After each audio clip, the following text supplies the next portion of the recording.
On the mergers and acquisitions, what do you see a company does really well to sell? Like, what are the common characteristics that let's say on the ones who are selling that they've done extremely well So now for them that to? I'm not dealing with them day to day. Yeah. Okay. So my answers may not be as accurate as my partner running that area of practice. Okay. Because when I've had clients that have been selling their businesses, I stay involved, but I'm not as day to day involved. So I don't know if I give you my perspective whether it'll be accurate. Because I would say that for when clients are selling their business, it's are they making intelligent decisions? Are they listening to counsel's advice? Are they unable to make a decision?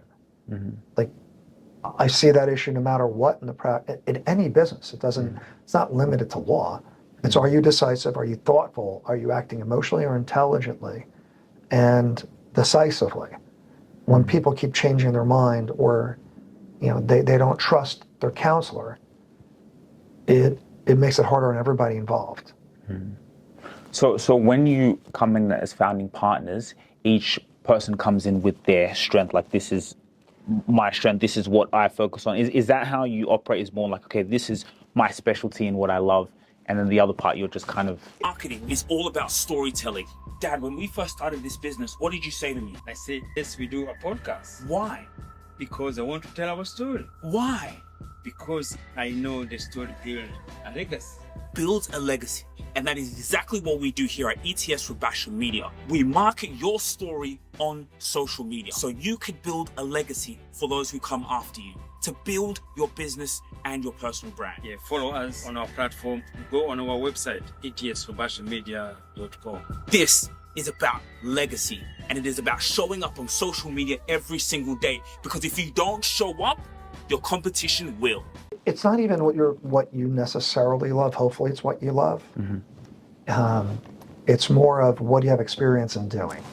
And if you don't have experience in doing it and you don't want to make any mistakes, some people do practice law where they're practicing in areas that they should not.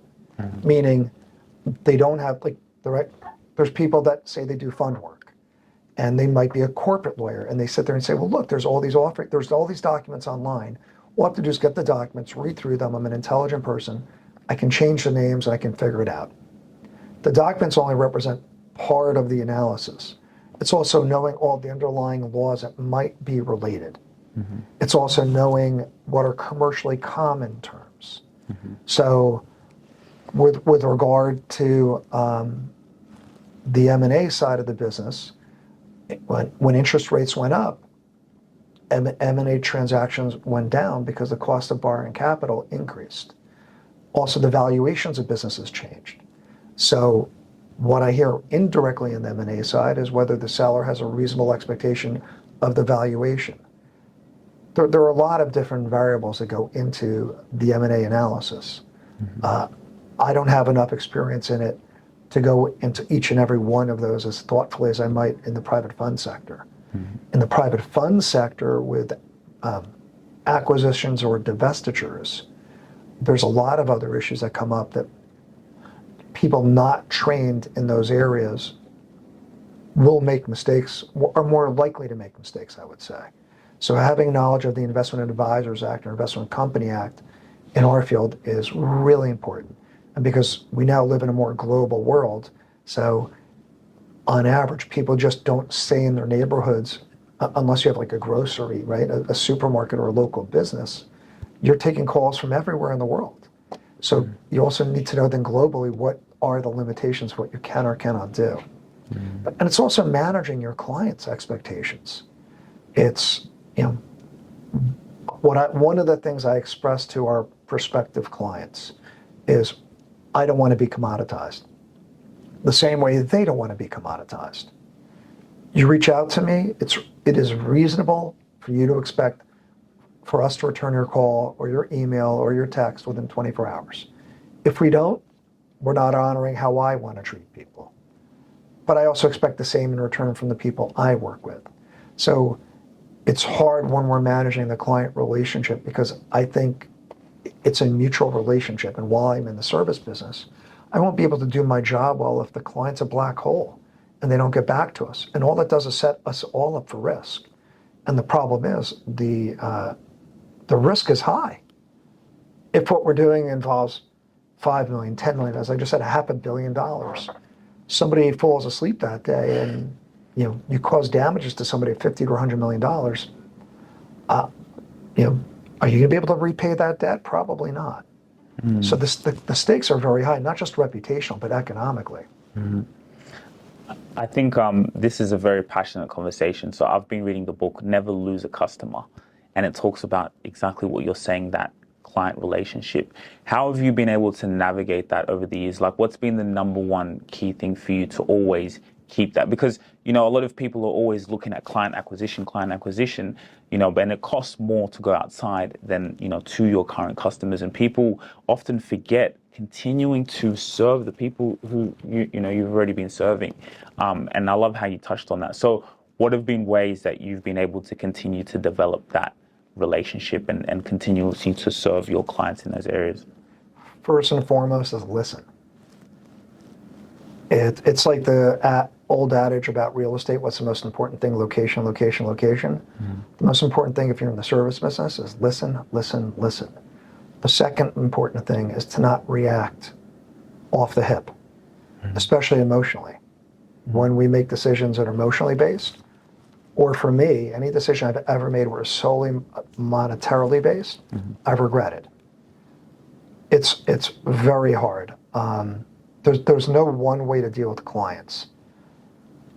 Many of our clients, I believe I enjoy a meaningful relationship with them. I care about them. I am responsive to all of them. I am thoughtful in my responses to all of them. If I don't have the answer for it, I know how to get the answer, and I give them an expectation of the timing of getting them the answer. The challenge is when we get commoditized. Happened a few weeks ago. I have a client happens to have a considerable amount of wealth. It was something that they kept putting off work we needed to do. The person tried to tell us what he was going to pay for it. We were like, that's not going to work. It's not like you name your price. This is not Priceline.com.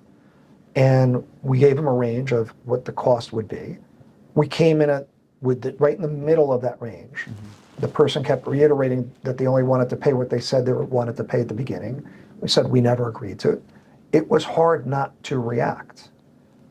And this is all going back and forth through email, which is also, email or text chain is a bad way to communicate a state of emotions. Because you read into it, and my thesis is, you read in what you're receiving in the emotion that you have, not necessarily in the emotion it was written. And so we ascribe that, which is not healthy. Every fiber of me wanted to respond and really be more critical of the correspondence going back and forth, because we'd been nothing but forthright, and I haven't. It's resolved. I was upset with how the person handled it. I don't have to have closure on every issue. I like to, but I don't have to, and I think it's in the best interest of our firm to not respond any further and just accept it that that's how that person's wired. And they do not have an appreciation for what it is we do. But when you're in the service business, you don't know when people start moving around and going elsewhere. It happened even a few months ago. A client calls us up. They had a regulator reach out to them, and he sends me the fact pattern, and it makes no sense with the last thing we touched for this client. And I asked, by the way, have you been working with another lawyer since we last interacted? To no surprise, the answer was yes. So the lawyer did something, did not understand the impact of what they did. It resulted in a regulatory problem where the client initially, like this is the whole lifeguarding thing where it said where people are finger pointers and will do anything they can to blame others to survive, which is more likely than not how humans respond. So while it's not an ideal situation, we have to learn how to deal with it. And once we pointed out that his other work done was what triggered it, I was able to breathe a little bit more calmly, realize it wasn't something we did, and we would help to remediate the problem. With that, I have a call tomorrow, same thing. Other clients go in and they find lesser expensive lawyers, and we're not expensive. We're middle of the market price, so we're very fair, especially for what we do. I just can't help when people make bad decisions, and you document it. Like, that's the hard part I don't like, is when people send you an email, having it, and often it's inaccurate, it's incorrect, making the record clear. And yes, it's very lawyer-like, but it's very business-like. It doesn't translate well in interpersonal relationships.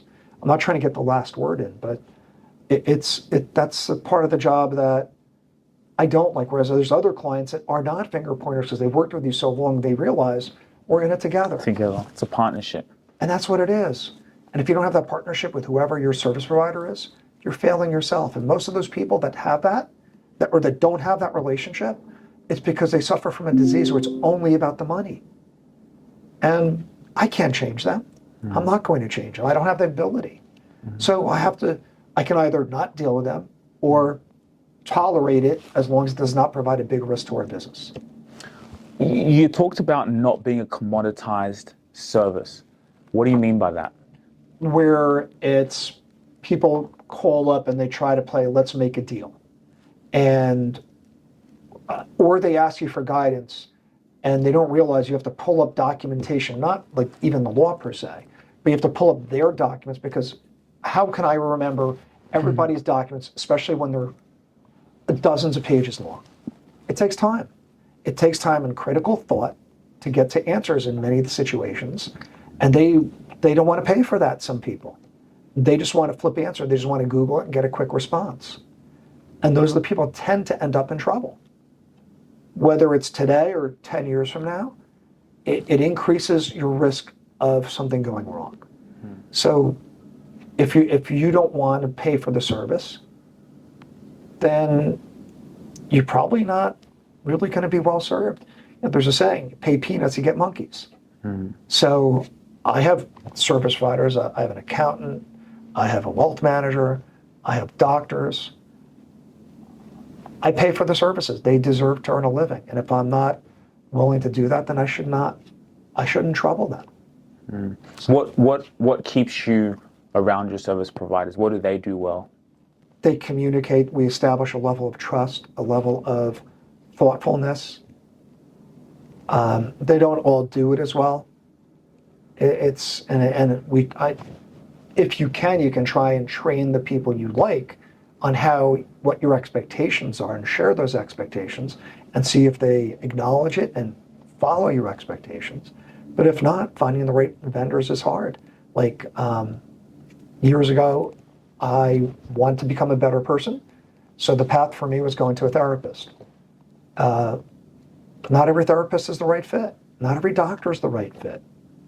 So it's like, do I do a good job of communicating my expectations in a constructive way? Is that person acknowledging it and trying to honor my expectations? So it's not always the right fit for everybody, and not just law, and anything we do.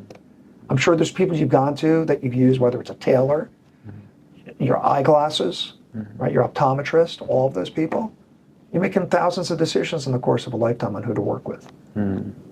What establishes that trust for you? What in terms of the client side and even your providers, what gives you that feeling like I want to choose this person, and as a client and as a there's either the subject of what we're working on is very thoughtful and interesting, how they came to me, the relationship of how they got to me, or just the conversation that it's another person whose energy matches the energy and ethos of what we have here, and I just like them. There's people you meet you just like we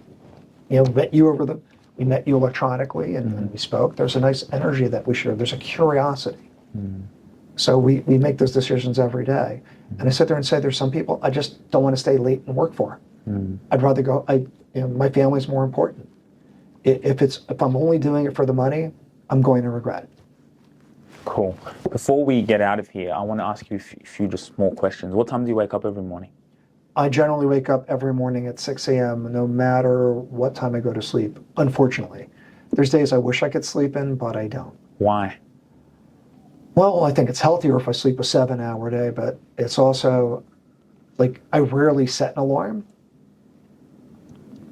Yeah, I don't even, I'm trying to realize if I even set an alarm this morning. So you just 6 a.m. You're just Yeah, I don't think, I didn't, oh no, I did set an alarm. It did go off, but I was sort of laying in bed awake at about that time. And yeah, it's just, I'm regimented. Why do you think it's important to wake up early? For me, I have a tough time not accomplishing things. And I was just sharing this with one of my daughters. I'm learning how to allow myself to just do nothing. It doesn't come naturally to me because I guess I have fear that I'm wasting the day or I'm wasting time. And, you know, it's, as they say, it's not the numbers on the side of the dash, right, of when you were born and when you pass. It's about the dash and what you do in between. And that isn't just as a lawyer and a businessman. It's about, as you mentioned earlier, it's about being a father. It's about being a spouse or a partner to somebody. It's about being a friend. And that notion, especially as a friend, the older I get, the more challenged I find it because my expectations, I don't think actually have evolved. I'm sort of surprised. I have high expectations of what I expect from others. And if you're close to me, like I want that level of intimacy. And when you go back to the commoditization you asked my clients, a lot of my clients I've had a lot of emotional intimacy with where we know about each other's lives and our family situations and our professional situations. Like I know them for the humans that they are. And that's a gift. It's nice, like there's so many clients I look forward to hearing from and I like working with, whether, you know, hopefully we're doing good things, but also through the bad, where you're there to give somebody comfort and help shepherd them through, right? We tend to learn more about ourselves in our situations where we're suffering from a conflict, as opposed to just the good times. During the good times, we often don't question ourselves enough. So that, it's an amazing gift. Like when I did go to law school, I romanticized about becoming consigliere for our clients, where I was that trusted family member. And I guess that's what I've wanted with my friendships as well as what I've wanted in my professional relationships. Can't have them with everybody. It's reasonable to not expect that, which makes the ones that you have that relationship with even more rewarding. So no, life has been, I've been blessed. I have been really fortunate with the family I was born into, fortunate with the partners I have, fortunate with my family members, my children, with being born in the United States. Like I'm trying not to take anything for granted and appreciate that however hard I work, there's so many other people that work equally hard that haven't had the same fortune that I've had. So that appreciation is really, really important because I think it makes me happier. And at the end of the day, that's my goal in life.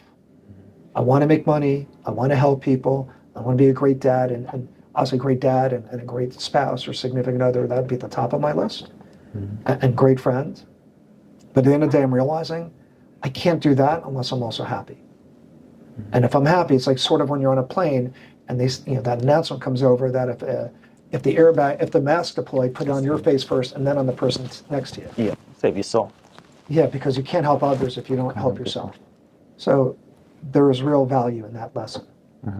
One of my last questions, what's it like running a business and how busy you are and the obsession that you have, and then also spending time with the family? You know, like for example, like I think about myself, I just can't help myself this. I'm always just on go and I'm working, and sometimes I actually incorporate it with, you know, my relationship, which is an advantage. But how do you deal with that, being a father, running a family and running a business which also takes so much of your time? Yeah, so it's an art, not a science. I used to belong to a young presence organization, and one of the common complaints was a balance of work and life. I generally do not believe that you can balance work and life, unfortunately. There's days where, you know, one's going to win over the other. When I was younger, this was a big part of more time was spent running the business than anything else. I was at my children's sporting events on weekends. I flew home early from events to make sure I didn't miss their birthdays. But I regret not even being there more Monday through Friday while I was in the office, like during the daylight hours. A lot of parents struggle with that. Also, I wish I had greater emotional, open and balance and intimacy from my ex-wife. I could have been a better husband. I'm not saying I was a bad husband, but I could have been a better husband. And so looking backward, I'm focused on those things. But there's periods where this is going to take precedence over, and as it should, because my family benefits from all the things that come from this. But it comes at a sacrifice. And when I'm taking a phone call on a weekend, it comes at a sacrifice, not even of my time, but of my state of mind. It's hard to stay in a Zen-like state when you're dealing with conflict. But that's that's a forever conflict that I think we all face. And my children and my anybody who I love knows that I love them, and knows that I love them without limit, and knows that if they need me, that I will be there for them. But this is a necessary sacrifice that I do, and if I'm going to do it, then I want to enjoy it. I don't want to just do it for the money. There's, like I said, going back to that thesis, any decision I've ever made just about the money, I've always regretted. I think that is grounds to end this amazing interview, and there's so much more to talk about. But thank you so much for giving up your time. Pleasure's mine. Thanks for having me, and thanks for really just having a great energy and curiosity. So I want to wish you like the best of everything this world has to offer as well. Thank you. And out of curiosity, what made you want to reply to my LinkedIn message when I first reached out to you? It's one of those things I couldn't tell you why. I mean, the person who I now live with, I met on LinkedIn, funny enough, as well. So I'm agnostic to the path of how communication got to me. Wow. And I'd rather give more people the benefit of the doubt. And at times people assume that my naivete is made up, but it's the truth. I'd rather believe in the good of people than in the bad. And it goes back to you help others and keep an open mind and try and look at the positive of life. I know it sounds like all platitudes, but it really is. It's, it's the most important thing I can do for me. Like I said, going back, I want to be happy. So I'm going to embrace as much as I can. And here we are.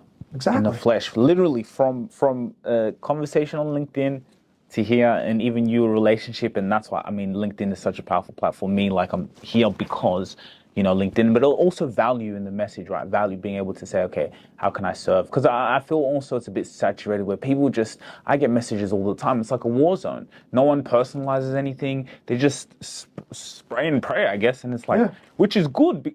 It's a good thing in terms of it's very easy now to stand out because everyone just kind of does really the same thing. But when you have value and you think about it and maybe use AI to help you do that, which is sponsors also of this show, then it's similar to what you just said, you don't become commoditized.